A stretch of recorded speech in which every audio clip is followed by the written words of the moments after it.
playing the verbal question. verbal question कसा तयार करणार आपण पाहणार आहोत। यामध्ये एक पहा verbal question म्हणजे त्याला म्हणतात yes no type question. verbal questionच आपण काय म्हणतो yes no type question। मग आपण हा yes no type question कसा बनवायचा त्यालाच verbal question म्हणजे verbal question कसा बनवायचा ते पाहूया। चला घेऊया इथे एक सेंटेन्स आणि त्याचा verbal question म्हणजे verbal question फर्स्ट काय आहे हे बघा। verbal question म्हणजे त्याचा आन्सर yes किंवा no या दोनच वर्ड मध्ये असतं। ओके चला पाहूया मग कसा बनवायचा। फर्स्ट एक्झाम्पल घेते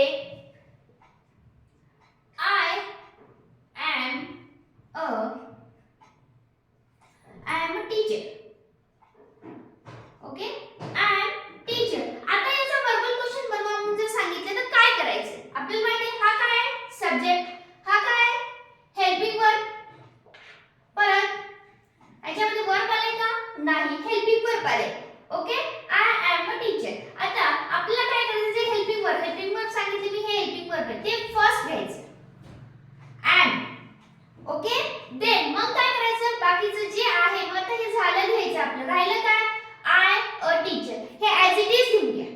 चला आपण I लिहिताना कुठे कॅपिटल्स लिहितो म्हणून लिहिते am I a teacher आणि लास्टला आपल्याला द्यायचा क्वेश्चन मार्क। लास्टला काय द्यायचं आपल्याला क्वेश्चन मार्क म्हणजे आपला आन्सर काय होईल I am a teacher चा वर्बल क्वेश्चन काय झाला am I a teacher me teacher आहे ना आपल्याला जे म्हणायचं असेल ते अशा पद्धतीने।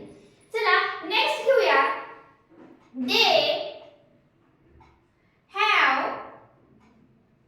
they have play cricket। आता याचा वर्बल क्वेश्चन तयार करताना आपण तेच करायचं काय करायचं फर्स्ट पाहायचं आपल्याला हेल्पिंग वर्ब कुठला आले have आहे have फर्स्ट ला घ्या have okay have helping verb जे आलेले आहे ते इथे घेतलं ओके नंतर they बाकीचं सेंटेन्स ऍज इट इज घ्यायचं have they play cricket म्हणजे एक लक्ष करा लास्टला क्वेश्चन मार्क कारण आपल्याला क्वेश्चन तयार करायचा आहे म्हणून क्वेश्चन मार्क। या पद्धतीने तुम्ही काय करू शकता दिलेला सेंटेन्स वर्बल क्वेश्चन बनवू शकता। ओके आता आपल्याला माहिती आहे की जर हेल्पिंग वर्ब आला की हेल्पिंग वर्ब फर्स्ट ला घ्यायचं बाकीचे ऍज इट इज घ्यायचं मग झालं आपला वर्बल क्वेश्चन तयार। पण ज्या वाक्यामध्ये हेल्पिंग वर्बच नाही त्याचा वर्बल क्वेश्चन कसा तयार करायचा चला पाहूया त्याचा वर्बल क्वेश्चन कसा तयार करायचा। काही एक्झाम्पल घेऊया चला त्याचे पण टाइपचे क्वेश्चन आपण तर पाहणारच आहे पण लाईक करायचं राहिलं असेल तर पटकन लाईक करून घ्या आणि आपण नेक्स्ट पाहूया वर्बल क्वेश्चन। चला याच्यामध्ये पाहायचंय मी जर लिहिलं दे हॅव घेतलं होतं आता मी इथे दे प्ले घेते दे प्ले क्रिकेट घ्या व्हॉलीबॉल काही म्हणू शकता आपल्याला फक्त शिकायचंय किंवा काय नाहीये त्याच्यात हेल्पिंग वर्ब नाहीये मग त्याचा वर्बल क्वेश्चन कसा तयार करायचा हे पाहायचंय। तर मग इथे पण तेच करायचं हेल्पिंग वर्ब आहे नाही मग वर्ब कुठला आहे प्ले वर्ब कुठला इथं प्ले ला काय लागलंय ईडी लागले म्हणजे इथे घ्यायचं डीड परत काय करणार दे ऍज इट इज आता डीड घेतले म्हणून ह्याचं ईडी काढून टाकायचं इथे प्ले घ्यायचं क्रिकेट ओके म्हणजे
डज.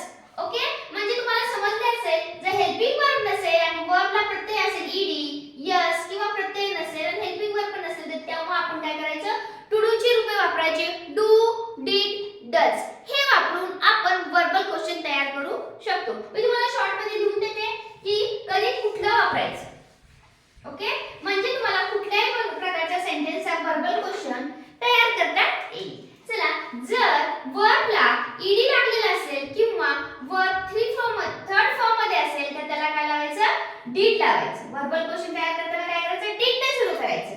जर वर्बला यस किंवा ईएस प्रत्यय लागला असेल तर आपण कशाने सुरू करायचं, डज ने सुरू करायचं. वर्बल क्वेश्चन सुरू करताना डज ने करायचा. ओके, आणि वर्ब फर्स्ट फॉर्म मध्ये असेल तर मात्र फक्त डू करायचं, लावायचं फर्स्टला आणि वर्बल क्वेश्चन तयार करायचं. याच्यातले दोघांचे उदाहरण मी घेतले आहे. इथे घ्यायचं झालं तर शी cuts mango.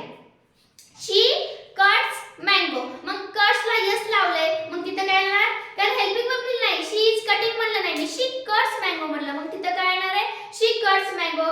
Does she cut mango, does she. आणि जेव्हा आपण हे वापरतो तेव्हा मात्र वर्ब कसं घ्यायचं, मूळच ह्याच्यात घ्यायचं, मूळ फॉर्म मध्ये, म्हणजे वर्ब इन फर्स्ट फॉर्म मध्ये घ्यायचं. म्हणजे तुम्हाला आन्सर ॲक्युरेसी मध्ये जातात आणि ॲक्युरेट आन्सर आलं की ॲक्युरेट आपल्याला आउट ऑफ मार्क मिळतात. ओके, अशा प्रकारे आपण पाहिलं की वर्बल क्वेश्चन. चला, अजून एखादा वर्बल क्वेश्चन असा घेऊया की तुम्हाला त्याच्यामधून डज चा म्हणजे लिहून दिलं, थोडंसं तुम्हालाही वाटेल की कसा करायचा. डज आता मला मी कुठला घेतलं होतं, शी कट्स ऍपल म्हणा, मँगो काही म्हणूया, शी कट्स ऍपल. आता काय करायचं, मगाशी सांगितले त्याचं फक्त लिहून देते, जस्ट ओनली एक्सप्लेन केले. कट म्हणजे काय झाले, वर्ब कुठला आहे, कट आहे, त्याला काय लागले, यस लागले, म्हणजे हेल्पिंग वर्ब नाहीये, म्हणजे आपल्या वर्बल क्वेश्चनची सुरुवात कशाने होणार आहे, डज ने होणार आहे. Does she cut. आता कट्स नाही घ्यायचं, कटच दिले आपण, म्हणून कट ऍपल. ओके, अशा पद्धतीने तुम्ही मी डू, डज, डिड याला जास्त मॅक्झिमम इथे कन्फ्यूज होतात की आता हेल्पिंग वर्ब नाही तो क्वेश्चन कसा तयार करायचा.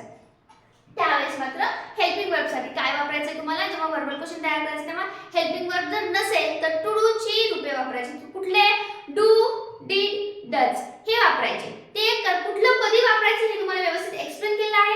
पहा, मी जे सांगते ते नोट डाऊन करायचं, लावलं नाही, स्क्रीनशॉट घ्यायचा. आणि खूप काही घेऊन दिलेलं असेल तर स्क्रीनशॉट घ्यायचा, म्हणजे तुम्हाला त्याचा उपयोग होत राहील. आणि व्हिडिओ मात्र कसा वाटला हे नक्की सांगत चला. व्हिडिओ आवडला असेल तर लाईक, शेअर आणि सबस्क्राइब करायला विसरू नका. थँक्यू.